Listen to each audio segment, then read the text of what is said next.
Здравейте, приятели! В България, ако не е друго, поне празниците не свършват, така че днес честито на всички празнуващи Иванов ден. Криптоновините, които ще ви представим в днешното видео, са изключително интересни.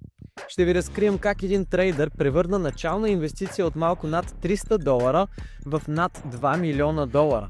Ще посочим най-горещата криптовалута на годината, ще разберем коя известна банка иска да пусне биткоин и Solana ETF-и, ще видим защо акциите на Strategy поскъпнаха и каква е поредната инициатива на стейблкоин гиганта Tether. Останете с нас до самия финал, където ще поговорим за рапъра Дрейк, който е посочен в съдебен процес в САЩ заради промотирането на криптоказино.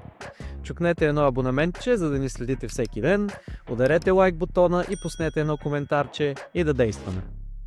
Криптопазара отново показа най-дивата си страна с история, която звучи почти нереално.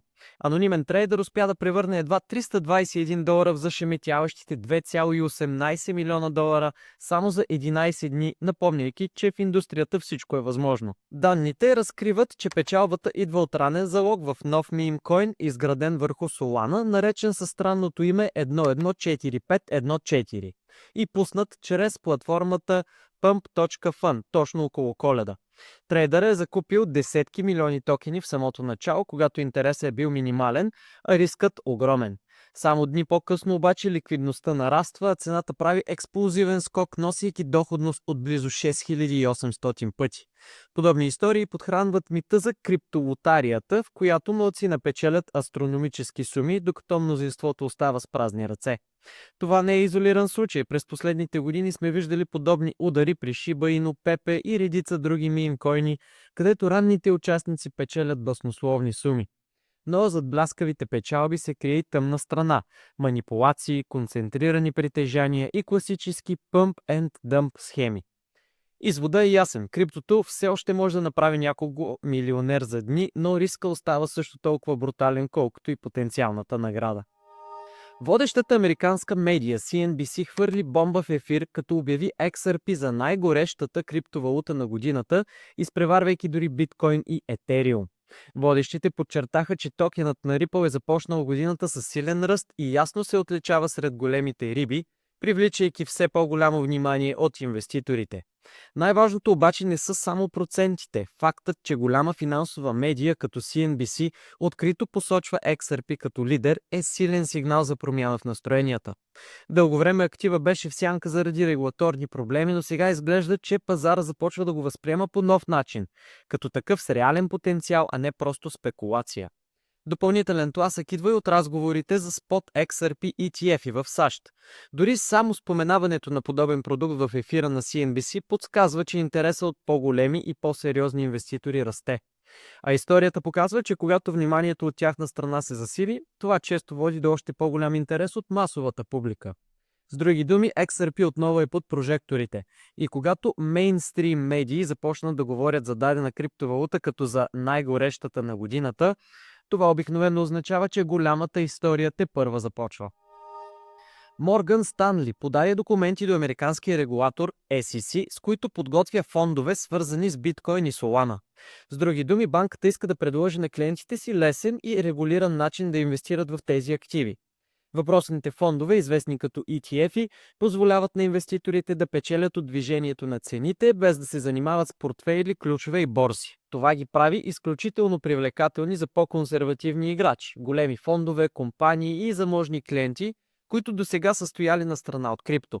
Важно е и друго. Морган Станли не влиза на сляпо. Банката има опит с биткоин още от предишни години и очевидно вижда смисъл да разшири експозицията си, включвайки и Solana, мрежа, която все по-често се споменава като една от най-бързо развиващите се в сектора. Голямата картина е ясна. Криптовалутите постепенно престават да бъдат нишов експеримент. Когато институции от този мащаб правят подобни стъпки, това е силен знак, че криптото все повече се превръща в част от стандартния инвестиционен свят. И докато сме на темата с ETF-ите, е важно да споменем още нещо.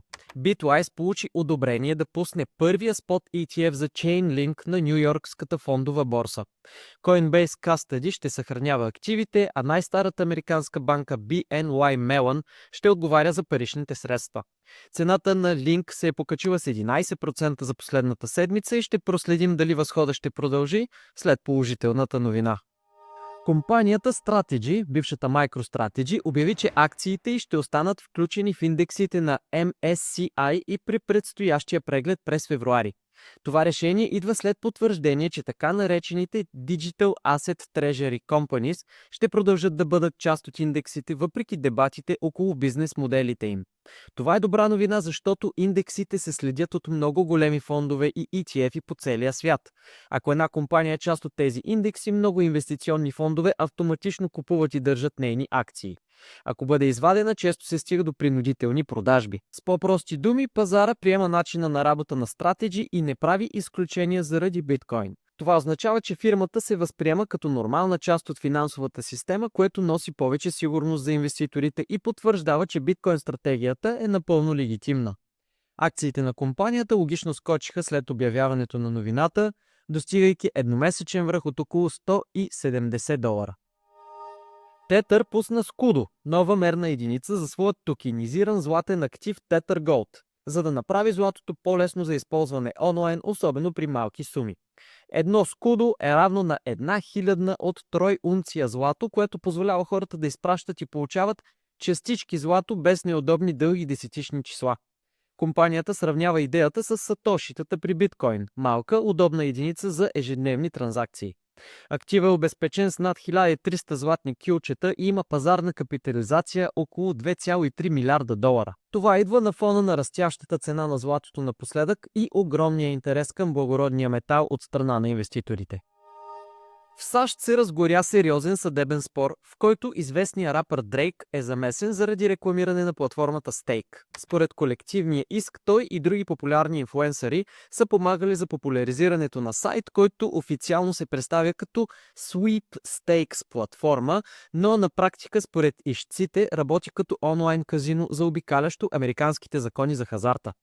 Основното обвинение е, че Stake използва виртуални токени вместо директни залози с пари, за да изглежда легален, но потребителите реално могат да губят значителни суми. Според жалбата, известни лица като Дрейк са били използвани като лице на бранда, за да създадат доверие и усещане, че всичко е напълно законно и безопасно. Така много хора са били привлечени да играят и да харчат пари.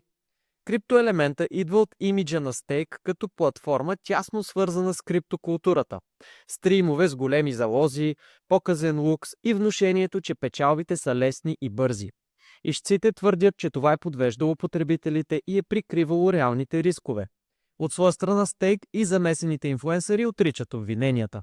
Делото тепърва ще се развива, но случая отново поставя въпроса докъде стига отговорността на известните личности, когато рекламират криптосвързани платформи и хазартни услуги. Ами това е най-интересното за днес, народе. Хубав и успешен ден и до утре!